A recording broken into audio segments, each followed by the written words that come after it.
हरे कृष्ण, राधे राधे दोस्तों। तो अभी है शाम का समय और मैं आ गई हूँ अपने पूजा रूम में शाम का दीपक भगवान जी को देने के लिए, दिया बाती करने के लिए। तो पहले मैंने भगवान को भोग लगाया, गणेश जी को भोग लगाई, अपने माधव जी को भोग लगाई। उसके बाद से मैं दिया प्रज्वलित कर रही थी। मैं पूजा रूम में 2 दिया जलाती हूँ। एक दिया भगवान जी के सामने रखती हूँ और दूसरे दिया से पूरे घर में दिया दिखाती हूँ, तुलसी जी को दिया दिखाती हूँ और फिर वो ही दिया मैं तुलसी जी के पास रख देती हूँ। तो चलिए, ये देखिए मैं आरती का थाल सजा ली। आरती का थाल सजाने के बाद अब मैं दिया दिखाऊंगी। मन की बहकावे में ना, मन पल पल रचता स्वांगे निराले। तू इस मन क्या दास ना बन, इस मन को अपना दास बना ले। तू इस मन का। और ये मैं आ गई बालकनी में जहाँ मैं तुलसी जी को लगाई हूँ और तुलसी जी को दिया दिखाने लगी। ये देखिए शाम हो गया है और तुलसी जी को दिया दिखाने के बाद एक दिया मैं तुलसी जी के पास वहीं रख दी और देखिए कितनी सुंदर लग रही हैं तुलसी जी। उसके बाद से दिया का काम ख़त्म हो गया तो फिर मैं आ गई चाय बनाने के लिए, क्योंकि चाय सबसे ज़्यादा ज़रूरी होता है। और मैं आ गई चाय बनाने के लिए और ये मैं चाय अब पीने के लिए छान रही हूँ।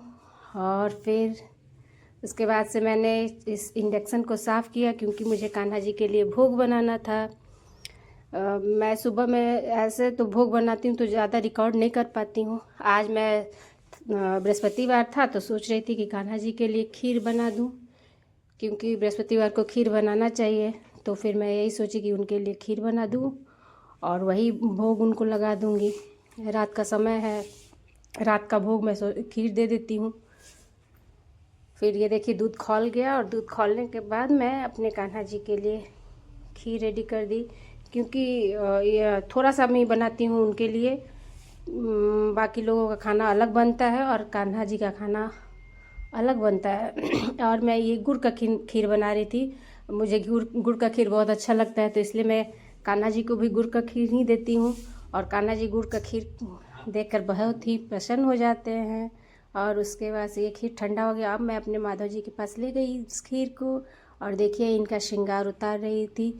रात का समय था तो फिर पूरा श्रृंगार उतारने के बाद, क्योंकि श्रृंगार रखा नहीं जाता है, जो सुबह में श्रृंगार करते हैं उसको हटा दिया जाता है। रात में सोने के लिए जैसे हम लोग आरामदायक कपड़ा पसंद करते हैं, वैसे भगवान को भी आरामदायक ही कपड़ा दिया जाता है कि वो आराम से सो सकें। और यहाँ मैं अपने माधव जी को गरम इनर पहना दी हूँ और इनर पहना के उनको इत्र से मालिश कर रही हूँ, क्योंकि बेचारे दिन भर बैठे रहते हैं और बैठे बैठे इनके हाथ पैर में भी दर्द हो जाता है। तो फिर मैं इनका मालिश कर रही हूँ और ये कितने खुश लग रहे हैं मालिश कराने से। इनके हाथ पैर को दबा दी अच्छे से और फिर ये देखिए कितने अच्छे लग रहे हैं, कितने प्यारे लग रहे हैं मेरे गोपाल जी।